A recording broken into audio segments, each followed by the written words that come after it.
Thank you. While I apologizing for all the technical inconvenience that we have had in last couple of minutes, and it was great pleasure to listen on Abbasi Saab on a broader definition of social inclusion. And to me, the equitable participation in economic, political, and social opportunities is the only sustainable development that a country can have. And I think on all the fundamental is the political participation, how equitable that political participation is, and how conducive environment for political participation is, because it is the policy-making forums, the decision-making forums, which actually can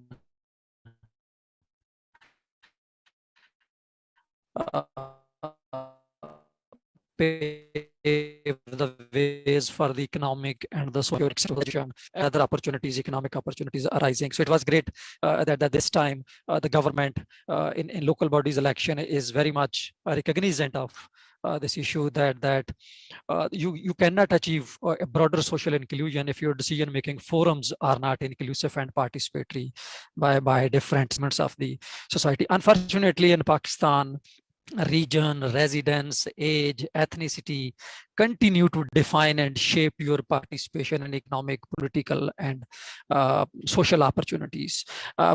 We did a research actually, for example, in Pakistan, 50% of your fate in terms of education, in terms of income, in terms of job is defined the moment you are born.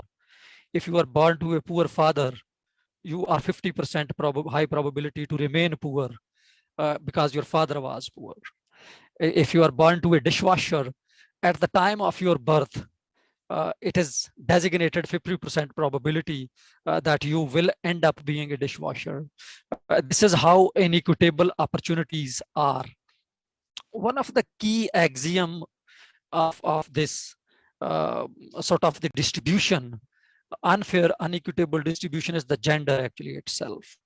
And particularly, you know, the 51% of Pakistan, but if you see the decision-making forums, there is very low participation. And I have just one question, maybe our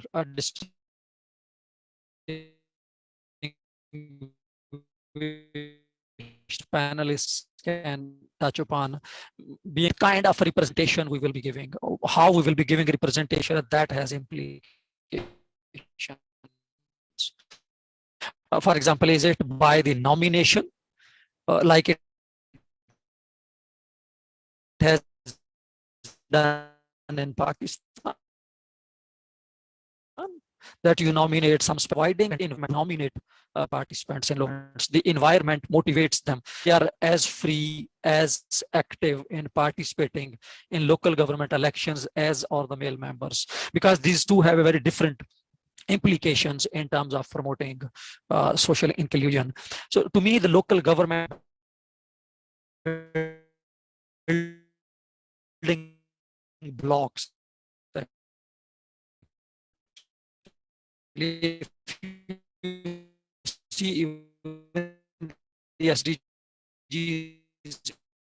agenda,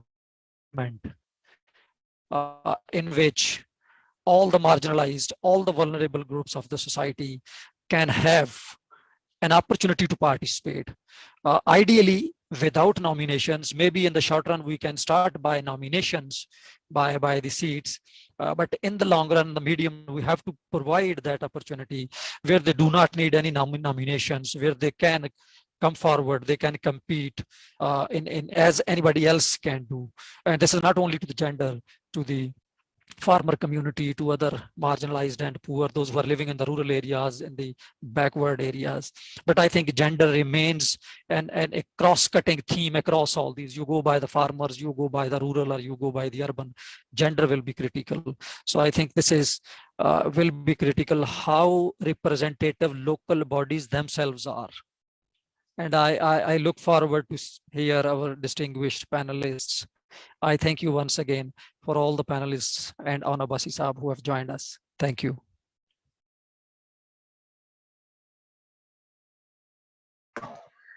Thank you, Sajid Saab, and especially pointing out to probably an affirmative action in the beginning to be able for all these marginalized groups to be able to participate in local government.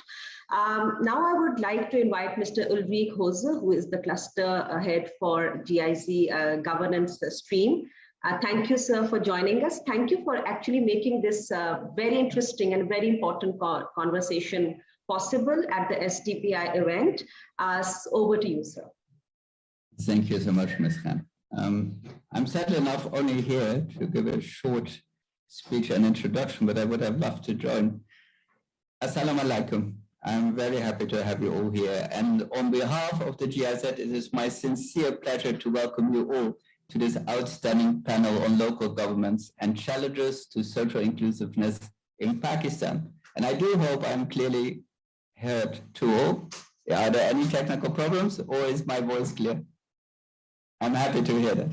I would like to extend a special welcome to the chairman, Senator and Special Minister, Mr. Aaron Abbas, as well as to all our renowned speakers. Germany and Pakistan have engaged in international cooperation since 1961, and we're celebrating our 70th anniversary together. And we had a wonderful and very successful partnership, and we're looking forward to the next 70 years. And we just had our government-to-government negotiations for the coming next 2 years. And also there, local government is very important. And as cluster coordinator, I'm responsible for the governance sector with GIZ and the programs and the program directors in that sector. And this is a very prominent place. The support for a more efficient, transparent, and inclusive approach to governance, GIZ is advising Pakistan, the government, in decentralization and local government reforms. The GIZ Support Local Governance Program advises KP and Punjab on its provincial governments in enhancing political participation of citizens. It supports the policy reforms, domestic resource demobilization, and institutional capacity development of local governments in order to improve its performance and efficiency and provide local services to citizens. I would like to thank SDPI as a leading research institute in Pakistan for creating the space to addressing these topics and the local needs and inclusive participations of citizens in decision-making, especially of women and other minorities, as the minister and other speakers already addressed. Our speakers will provide insights from their long-standing experiences and enrich the discussion in potential reforms and solutions. I wish you all a very inspiring and very successful time. And I say with my humble Urdu, shukriya. Thank you so much. So shukriya, Ulrich, and shukriya for all the work being done at the grassroots, and hopefully we'll be able to make a difference at a certain point in time. So now moving to the panel. And thank you, Ghazal, Ahmed, and Uzma for joining us. And thank you for taking out time to discuss this really important issue. So Ahmed, let's just start with you. You are at the heart of grassroots politics at the moment, being, in District Narwal. And I just wanted to ask you, can you highlight the importance of the citizen-state contact at the local level, vis-a-vis inclusion, of course, and do you see the maximum gaps, like somebody who is on ground, where do you see the maximum gaps that exist for inclusion? Thank you so much, Gulalai and Team SDPI. Firstly, I'd like to acknowledge the fact that the conference, I was going through the theme, and out of, I think, 12 odd panels, 6 were either related to local government or had a local theme. So this is a very important area where we need to start thinking about reform in governance. So one must acknowledge that. Before I address your question, Gulalai, I'd like to set a bit of context. The term marginalized has been used repeatedly in this session so far. And I just wanted to set that context, the district that I represent, and as Senator Saab also mentioned, is a rural district in central Punjab. And I would like to argue that for those of us who are listening to this in Islamabad, I would consider the 1.7 million people living in Narowal, all of them to be the marginalized sort of segment of our population. So let's begin with that. And and as far as the theme of this panel, the role of local governments, unfortunately, local governments also remain the marginalized tier of federation in Pakistan. And so the panel that was held yesterday on building a robust local government system and then following up this conversation on social inclusion, I think that is the order that we need to follow. We need to first sort of start thinking about a meaningful local government system that can address the needs of citizens, that is sort of aligned as a service delivery tier of government, instead of the usual pattern that we see in the way state is structured as an enforcer, as a predator. And I think that's where the what I would like to argue, that is the biggest problem that we witness when it comes to the relationship between the state and citizen at the local level. I think till the 18th Amendment was passed, and that was for 60 years of Pakistan's history, Pakistan went through several iterations of highly centralized governance structures. There were intermittent periods where local governments were sort of introduced and then retracted. But during the first 60 years, the presence of the state in, let's say, the villages of Punjab was to the extent of policing, to the extent of enforcement of your land revenue or tax sort of machine, the patwaris and the tehsildars and the SHOs and Thana and Kacheri. That was the that would dominate the contact of the state with the citizen. It took the 18th Amendment for some resources to trickle down, and we've started seeing in the last decade or so investment in health and hospitals and roads. But the role of local government still remains insignificant, I would like to argue. You could call it a local development agency that carries out basic and very basic development work, such as building streets or drains or putting up water filtration plants, but it does not have the role of an enabler, of sort of an institution that creates opportunities for the most vulnerable of population in a setting where I considered all of these people to be the marginalized segment, the deprived segment of our population. Now, there is one section from the local government law of Punjab under which we were elected, and this section only exists to define the functions of rural local governments in Punjab. And I think it is very meaningful. It just captures the kind of mindset that exists when we design these systems. None of the urban local governments, your corporations or municipal committees, have this function. And this sort of comes before any service delivery function that the local government has. It is the section 76E. And I would like everyone to sort of focus on the language. So it states that the function of the local government is to promote social counseling, to inculcate civic and community spirit, and motivate and galvanize, very heavy words, the general public for, and this is the most important part, motivate the general public for compliance of laws, rules, and bylaws. And that is where we begin from? That is the, that just I think gives an insight into how these laws are drawn from a very patriarchal sort of mindset that we are also trying to deal with in our conversation today.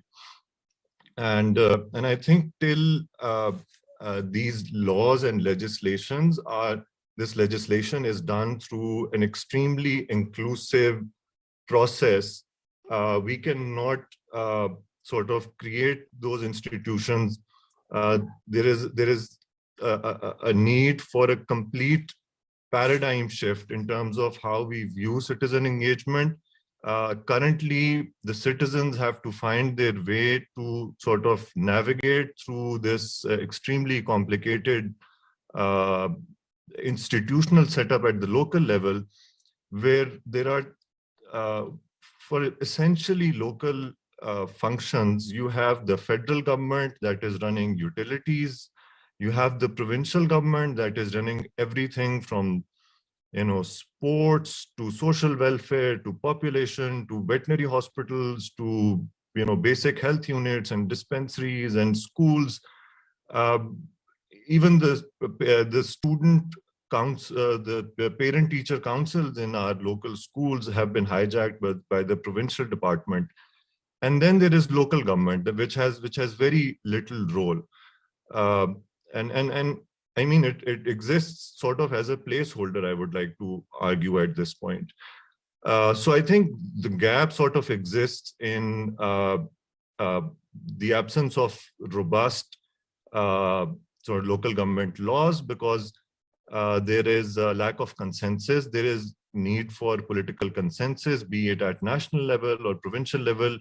Political parties of this country were able to sit down together and draft the 18th Amendment with consensus when they realized that a centralized federal government is highly inefficient. It creates sense of deprivation. And I think now provinces have become those centers of control and power and excessive centralization, where for citizens in Narowal, not much has changed in terms of the capital being shifted from Islamabad to Lahore, but still the decisions for allocation of resources are happening there. For example, one report that I came across recently from CDPI, an analysis of Punjab's budget, Lahore receives a per capita development funding of 2,600 rupees per year, whereas Narowal received 364 rupees per capita. And now let's just put that into perspective, that here's a high income city and here is a low income rural district. So we're sort of stuck in this cycle. The budget of the district council for this year, the principal local government, is $1 per person for the highly marginalized segment of population. So there is a complete, I think there is need for national consensus on this. We need a paradigm shift. We need responsive local governments. I would like to touch upon this question Dr. Sajid Amin asked regarding reserved seats. And I think this is, we've been sort of celebrating the reserved seats for women and minorities and vulnerable groups as if it's a very progressive step. But this is not something new. It was introduced in the 1935 by the British Indian government in the the Government of India Act. It has been part of our system during the regressive Ziaul Haq regime. It was actually not there during the People's Party's government in the 90s. It has, so and these seats, we have to start asking real questions. Do they actually have any meaningful role in governance, in policy making? Unfortunately, a lot of research and our own experience validates that most of these are nomination-based proxy candidates for male members who could not, contest through direct elections, or who were handed these as a result of a compromise. And so I think I don't know what the solution is, but definitely we need to start thinking about some sort of direct vote for marginalized, vulnerable groups, be it women, minorities, elderly, disabled. At the local level, I think all of these segments deserve some sort of representation, and even your trade organizations, your Anjuman-e-Shahriyan and your Anjuman-e-Tajran, these are real stakeholders because they represent informal sectors where most of the poor people are associated with in terms of their livelihoods. Lastly, I just want to, I'm looking forward to the rest of the discussion, but I just want to caution our donors and our provincial government, because there is this tendency of looking at local governments with one-size-fit-all solutions. And it defies the very spirit of democracy. For instance, the minority seats in union councils are a fixed number, 1 or 2 seats per union council. Whereas there are some union councils in my area where the Christian voters decide who becomes the chairman, but they still end up getting that one single reserved seat. And there are union councils in my area which have no minority population, and they've been empty for the last 5 years. So, we need to start thinking local for true sort of representation as well. And I look forward to sort of hearing the rest of the panelists. Thank you, Ahmed. That was quite a detailed and a comprehensive overview of how you feel about the local government system here, especially when you're working at the grassroots. And also, thank you for pointing out that probably when we're talking about challenges of social inclusion and the marginalization when it comes to local government, probably in the governance reform agenda or any governance agenda, even the local government itself is a marginalized agenda. So yes, that's interesting to know, and also something that I'll pick up with now Uzma, Ahmed talked about this, the lack of, importance that you give to just local government as a whole. But from you, I would like to ask that even when we see our data, and like especially when you work in social development, we look on numbers of access like MIX and PSLM and all that data. But what's the quality and equity of these indicators? And just like I asked Ahmed about the gaps at the local level on ground, what are the gaps in in Pakistan about data in general, about women and inclusion, of course, of minority groups and also people with disabilities at the local government level? Thank you, Gulagalai. Can you hear me? Great. You are right about these surveys, like, Pakistan Standard Living Measurement, a survey that happens. And I think we have, 2020 version also available, MIX, and also HIS surveys. They are all critical, excuse me. They're all critical for understanding, the extent of multidimensional poverty, sex disaggregated development indicators, which are, of course, also important to, see what we have been, what the progress has been on sustainable development goals. But they definitely fall short on assessing the quality of services or the lack of data that you talked about. So, which I believe there is a gap there. And this gap can, so Ahmed also talked about citizen engagement. So I think surveys like, citizen engagement or community perception surveys or social audits or something like, a very local sort of thing like, Khuli Kacheri type model, where citizens, they assess the quality of governance and services that are provided to them. So in Pakistan, I mean, when we look at social inclusion indicators, and then we also look at the disaggregated data that's available at the local level by sex, by disability, Ahmed also talked about minority, and other inclusion metrics.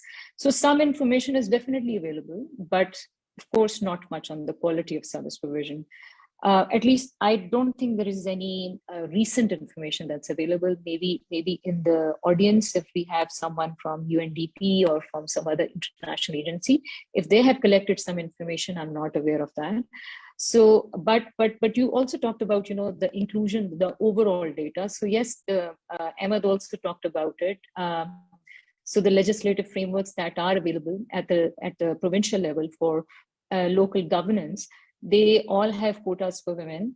And for example, in Punjab, I think the Punjab Local Government Act 2019, it talks about reserved seats for women, which is around, I think, 16 to 17%. Then we have KP Local Government Act also. So it also has, different number of seats allocated for different, district councils. Balochistan local government does talk about 33% representation. How much of it is translated into, women councillors taking up those seats? That varies significantly. Since local government also talks about 33% representation of women. So, and then of course, like I talked about, that some of these local councillors, they do get elected also, but quality of their participation and community schemes, the performance, that has been measured only through a few studies or that have been conducted. And I talked about UNDP. So they used to do a social audit of local governance till, I think, 2013. Maybe they are still doing it. So they, in their last audit, they covered, 12,000 households in all 4 provinces. And they also included, both women and men respondents. And then there are some smaller studies also available on different, local governance structures.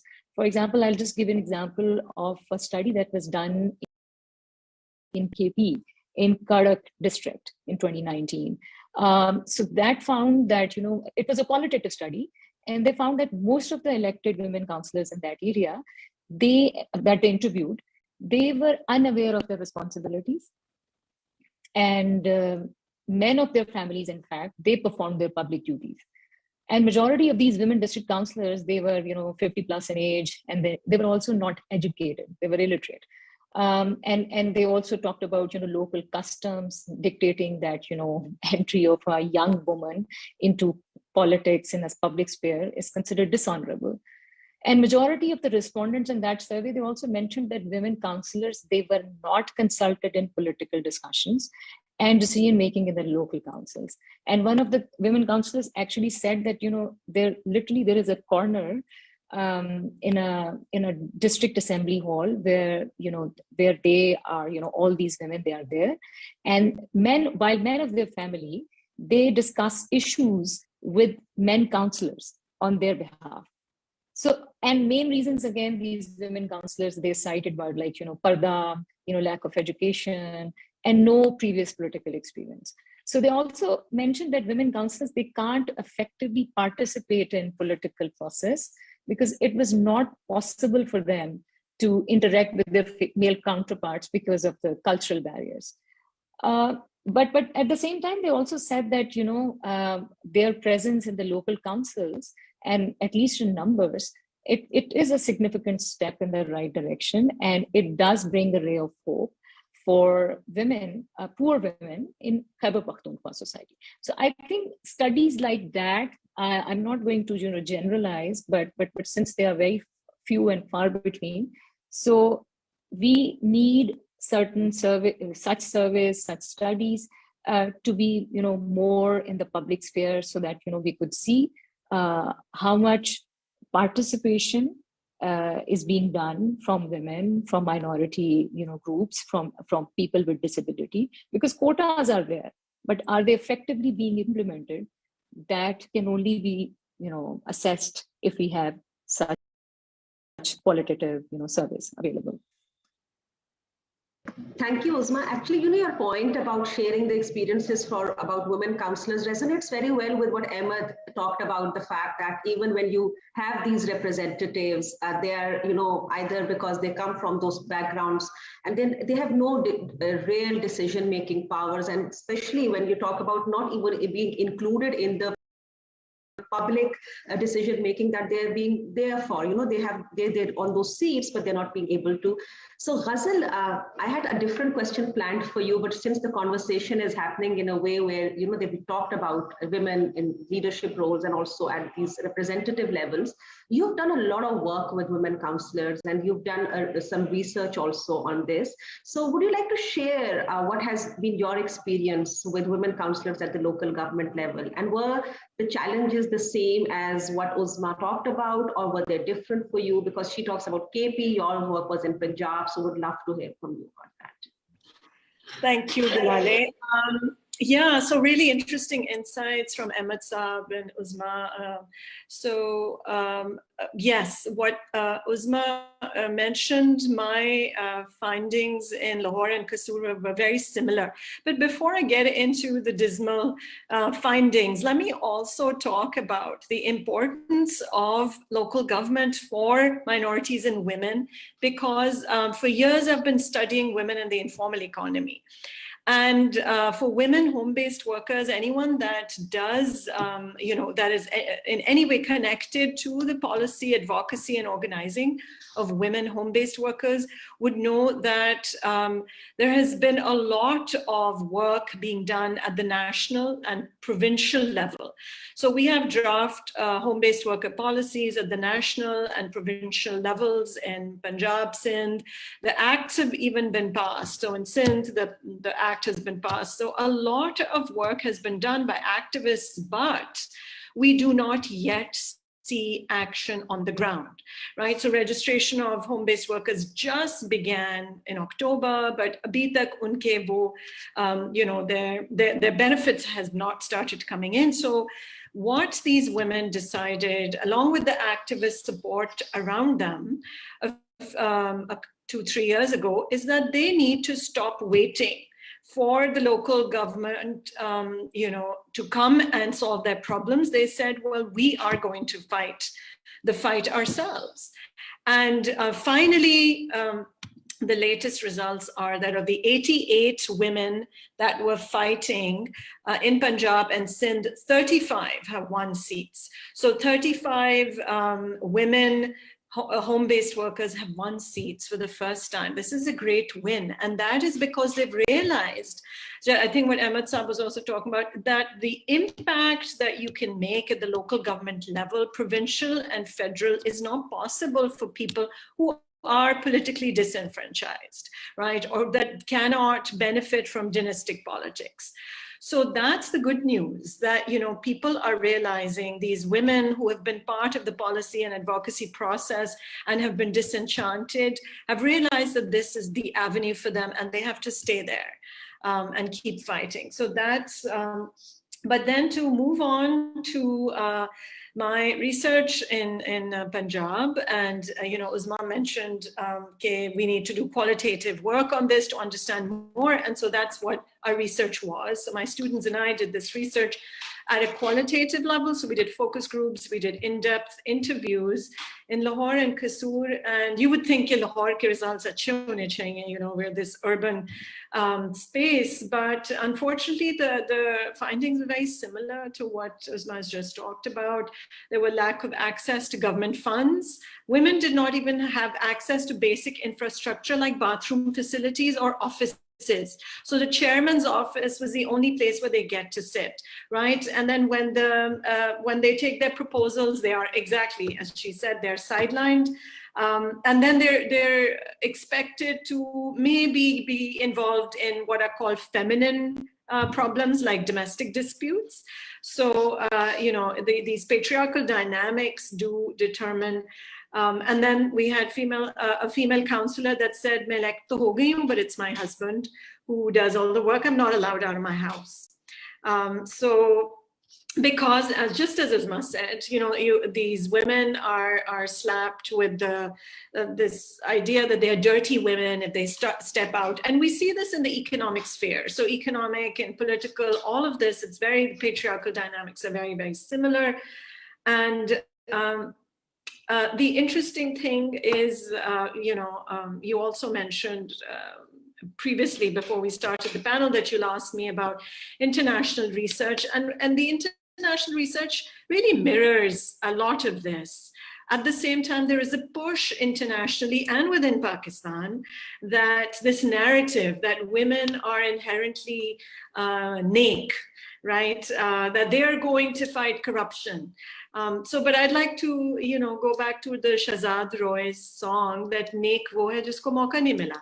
So, Anna Marie Goetz, one of my favorite authors, has written a classic article called "Women as Political Cleaners," in which she talks about these initiatives all across the globe, especially in the global South, Latin America, and Asia, where we are told that women are going to come and clean up the mess that men have created.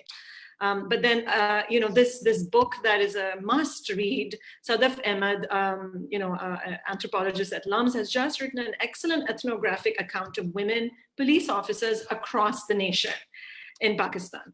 And what she talks about is also relevant here for women counselors, that they are not part of the solidarity. They're not part of the network.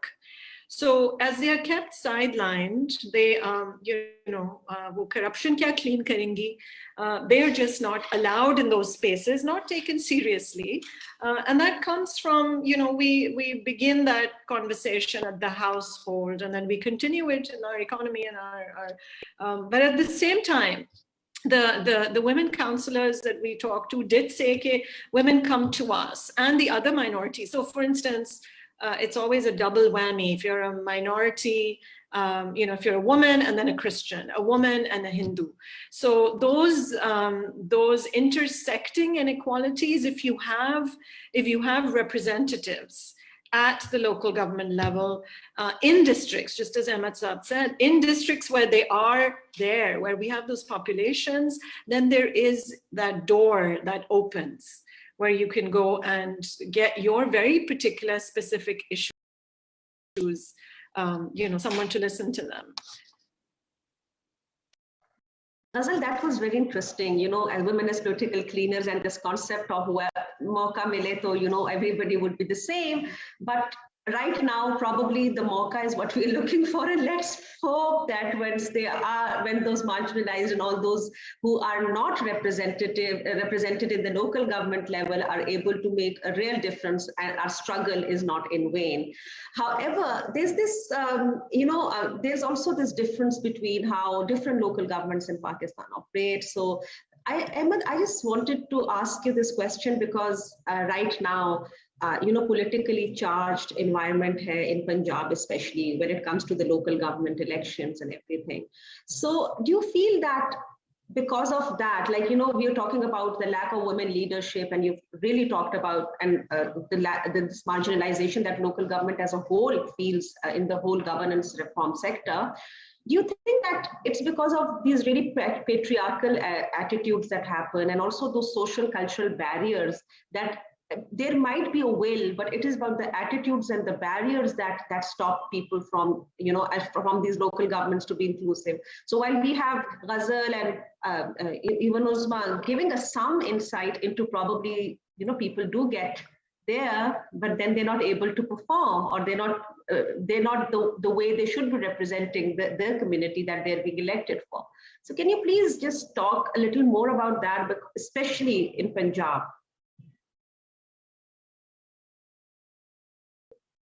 Yes, thank you, Gulalai. I just want to pick off from where Ghazal mentioned the results, the similarity in results between Lahore and Mysore. And I think, when I said that a cautionary note for donors and for provincial government not to standardize solutions,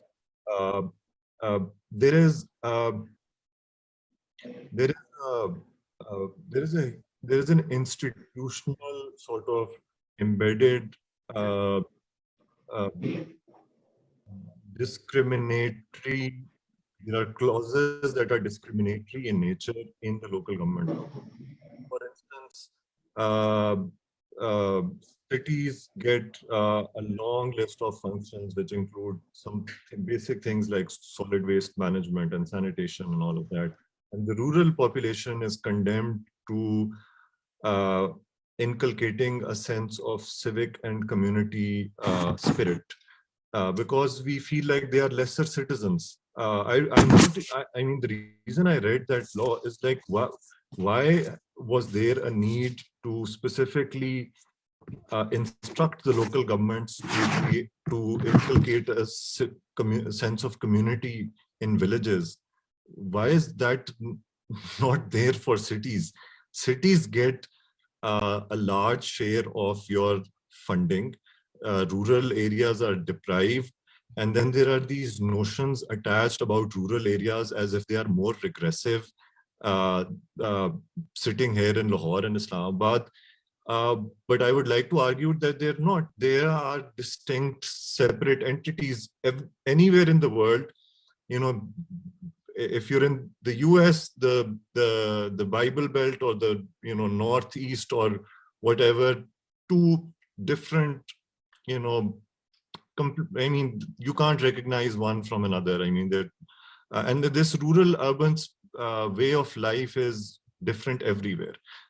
Now, I would like to also in the same breath say that there is more potential for getting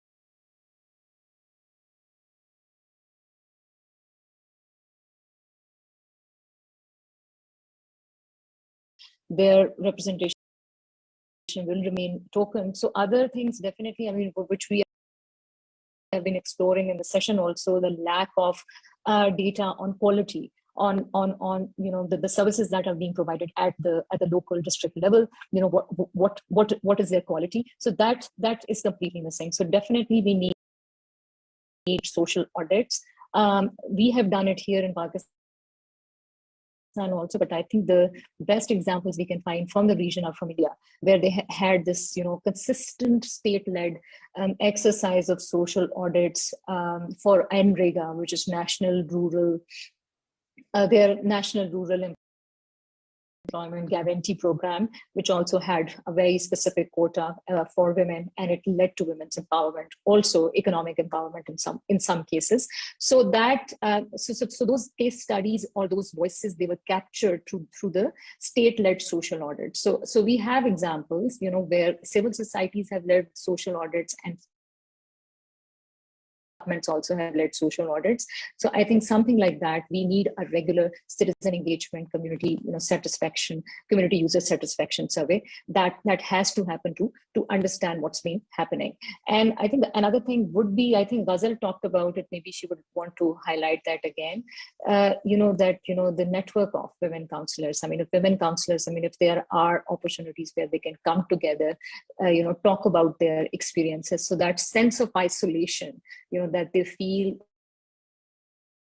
where they are not able to even, voice out their concerns in front of their male family members or their male counselors, that thing gets, broken, and they are able to, hear each other, and they are able to get, encouragement and empowerment from within.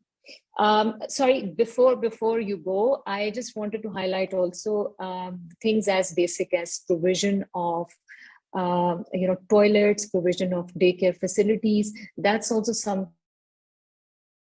which our projects identified as the basic. And I think Ahmed or Ghazal talked about it. These are some of the basic, bare minimum necessities that are supposed to be there if we want women counselors to play their role in an optimum way. Thank you. Thank you. Ghazal, the final thoughts from you. Yeah, so I'll very quickly say, I think everything that had to be said has been said.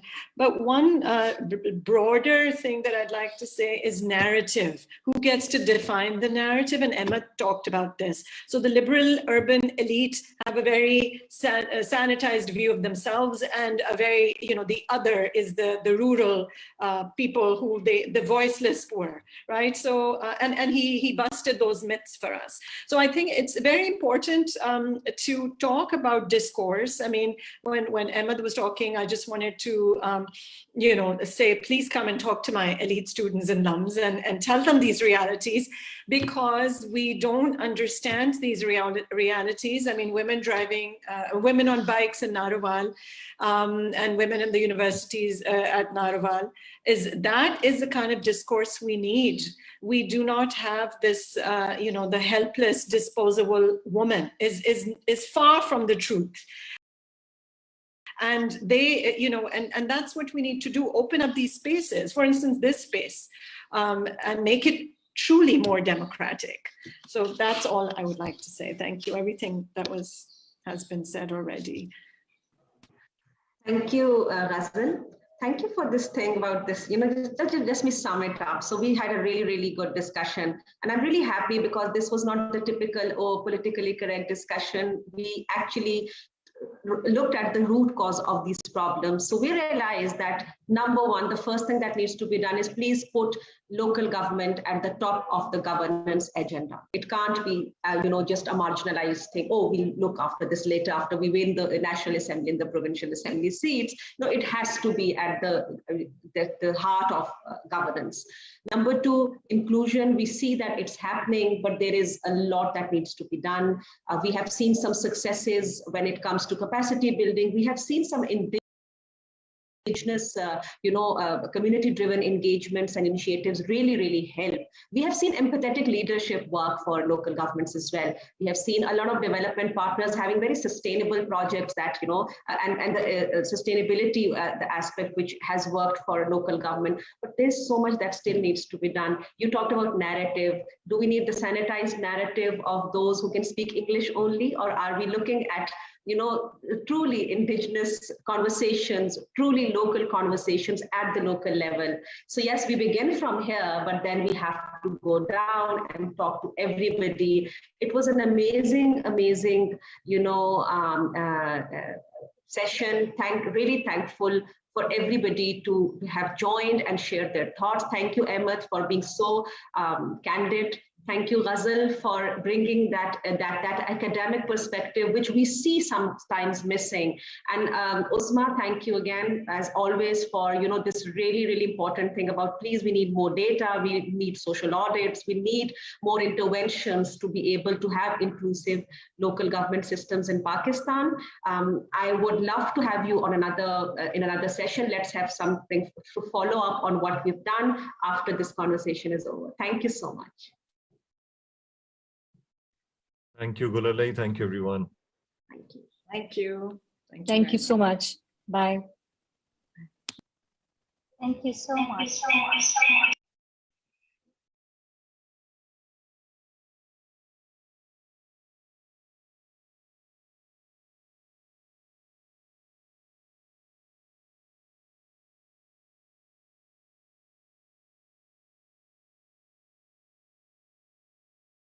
Have elected local governments, we expect the elected councillors to do a lot of these things. That's just not right.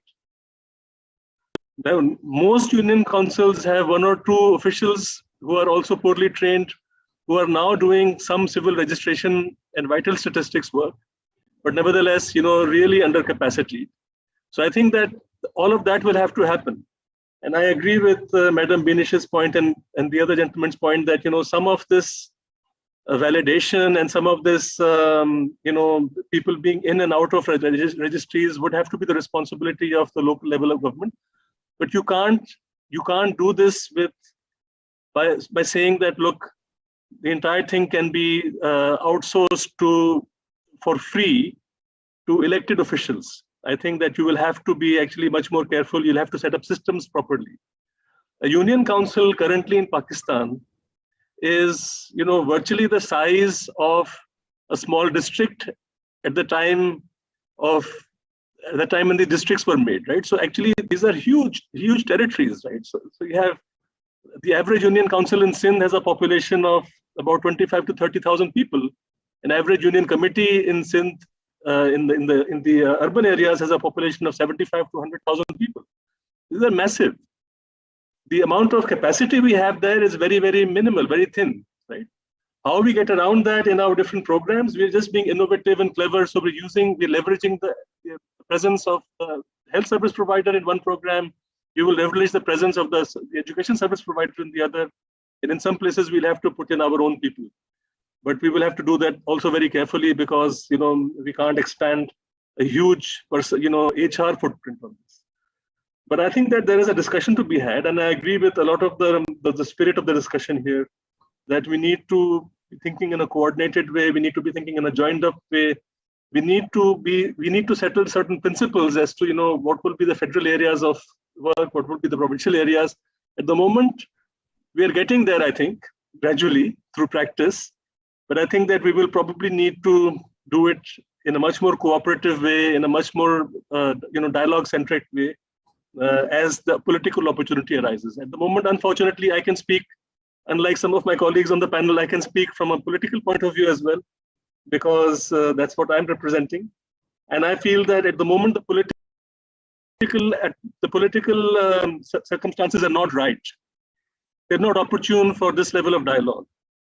So the three laws which I kind of mentioned to you, we talked about the 18th Amendment, the BISP Act, the NWA Act. All of them happened in 2010, when actually there was a very high level of cooperation across the political divide and across provinces. So we probably need a little bit of that kind of atmosphere again before we can settle down and settle down the roles and so on, and we can have much greater cooperation. I can give you many examples, and Madam Binish can, and our colleagues from KP can, of how small little things cause major problems when there is a lack of coordination. I mean, somebody mentioned this issue of payment. Can we have a unified payment system? Of course we can. But we've taken a view in our province, given the nature of the rural settlements, our rural settlements are tiny, that, the service provider has to be, we want to use online payment systems. The federal government has taken a view that they want to use ATMs, right? An ATM for us means the rural women probably have to travel a long way to get a benefit and probably have to spend as much as the benefit amount. So we have to make decisions on the basis of our conditions. If we can make those decisions in a cooperative atmosphere, then of course, a lot of those decisions can be taken in a coordinated way. But it will require, a lot of give and take. Thank you. Thank you very much, Arasad. And in the interest of time, I'll be summing up the discussion in few words. Mr. Saad, would that be okay? Yes, sure. Sure. Thank you so much. So when we talk about, to sum up this discussion, when we talk about social protection, devolution, and 18th Amendment, we are actually caught in this strategic alignment paradigm of political supportability, technical correctness, and organizational implementability. So like in the case of KPK, the paradigm that is out of place is political supportability.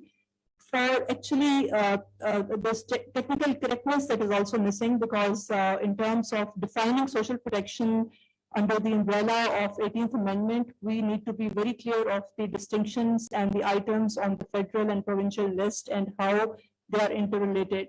And further, in terms of organizational implementability, again, a lot of reforms and structural adjustments are needed because while we need synergies between federal and provincial social protection authority on one hand, we also require a clear devolution and distinction as per the 18th Amendment. So unless this entire paradigm of three pillars in place, it's very hard to say that we are on the road to devolution. And in the interest of time, I will just very quickly, in a minute, we will take two questions for the audience. I will request the audience to be very brief about it, and also the panelists, because we are over time.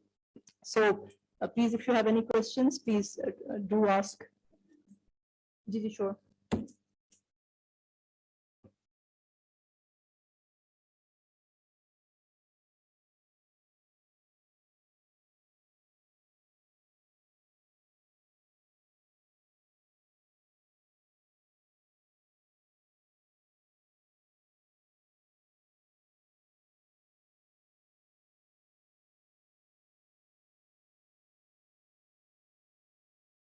To polio workers उस तरह तो हमारे पास local government का setup भी है, लेकिन मसला कैपेसिटी का आता है कि उनके पास इतनी कैपेसिटी है, क्या वो इतने वेल ट्रेंड हैं, या दोबारा दूसरी चीज ये है कि उसमें हम टूल कौन सा यूज करेंगे। फॉर एग्जांपल अगर NACR का डाटा है, NACR का डाटा तो उस पर वो इतने लॉन्ग क्वेश्चनियर्स है, तो पोलियो टीम के साथ एडिशनल इतना टाइम है कि वो उस एक्टिविटी को भी साथ लेकर चल सके, और उनको इतना ग्रिप है और उनकी लीगल बैकिंग क्या होगी उस टीम्स को।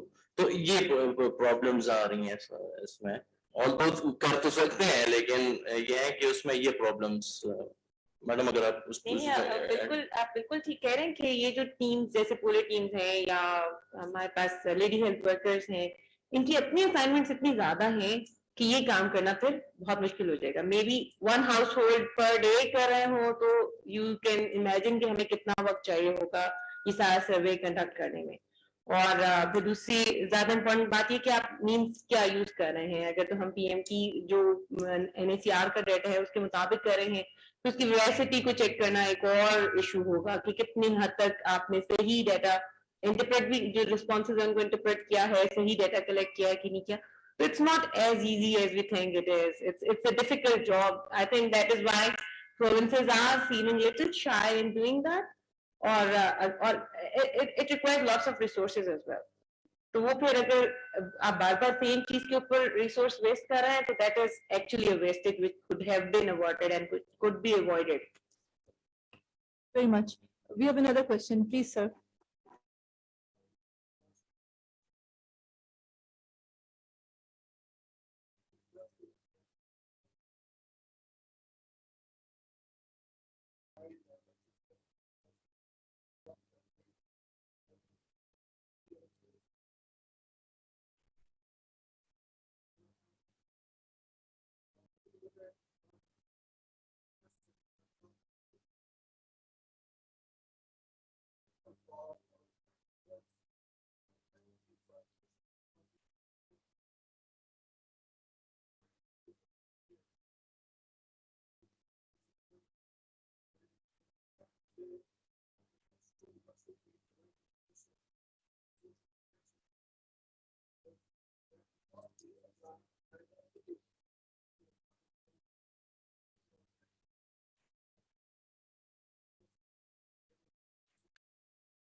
In fact, in newly merged areas, the social protection approach would also need certain other interventions.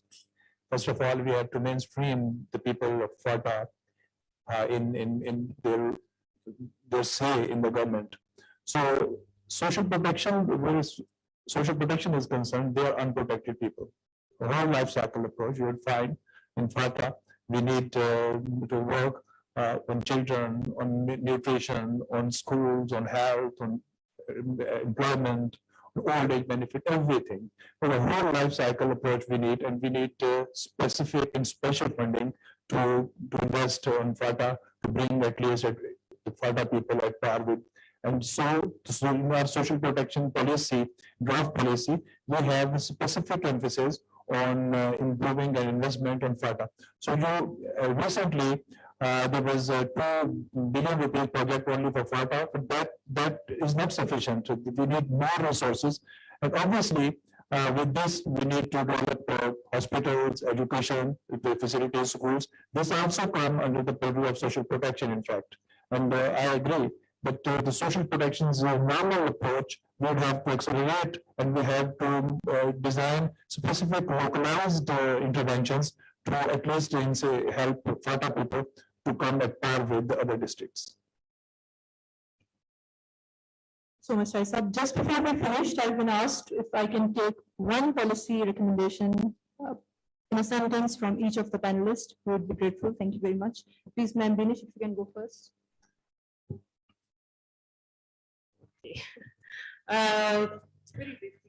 Policy recommendation would be like more coordinated program designs and more interaction with peers. I think that would help us become, that would keep us abreast, and we would be avoiding those wasteful use of resources. Kasab, from your side. The system should be evidence-based. So this is basically what my take is, that we need to move towards the system-based approach, so that will help us. Harisab, maybe request one from your side, a policy recommendation that is direly needed. I'll make two. One is that, or I'll make one and then have a subset within that. I think that we do need to take this issue of coordination and the division of labor very seriously. I think the topic of this seminar is very, very urgently required. I think it's really, really important. And I think that, so that effort has to be taken at the policy and the political level across the board. So we have to put it on the political agenda and the policy agenda. And one way of doing something very specific in that regard, it's not a complete solution, but part of it, is to make sure that all the provinces and the other levels of government, like Azad Jammu Kashmir, Gilgit-Baltistan, they all have representation on the board of the BISP. I think that's going to be, that kind of a change would actually make it very easy to start that discussion in a very cooperative way. Thank you. Mr. Sir, since you are a panelist, please. Thank you. I would actually request Ms. Pinish Fatma if you can give closing remarks for this session. Thank you. Thank you very much, Mr. I think Dr. Faria has already concluded the session very well. It was a very enlightening session, hearing from KP, especially from SEN. So we didn't get a chance to interact with the SEN SP unit, at least to that much. They've been there twice, but I think there's a need to sit with you and learn a lot from you as well. And however, with KP, we are very closely interacting, and we are also in interaction with Azad Kashmir for their SP authority as well. So I think there should be more of such sessions where representation from different governments is available, and we discuss and we just enrich each other's experience, each other's presence, and support each other in the way we could do that. Because this is not just supporting an organization, this is actually supporting our own people. So thank you very much for holding such an insightful event. Thank you. Thank you. Just one word, that we need to prioritize social protection. We need to take the social protection at the level of defense. As defense is important, from protection from outside invaders, social protection is in fact needed to fight within the enemy that is in shape of poverty. So in provinces, there are Minister of Social Welfare, Minister of Finance, Minister Zakat. They should, I think, the provinces should focus on Ministry of Social Protection. And that would be generating that political will and its patronage. Thank you. Thank you very much, everyone, the audience, the worthy panelists, and the audience who has joined us online. This has been a very insightful session, and we thank you for joining us and having your time. Thank you.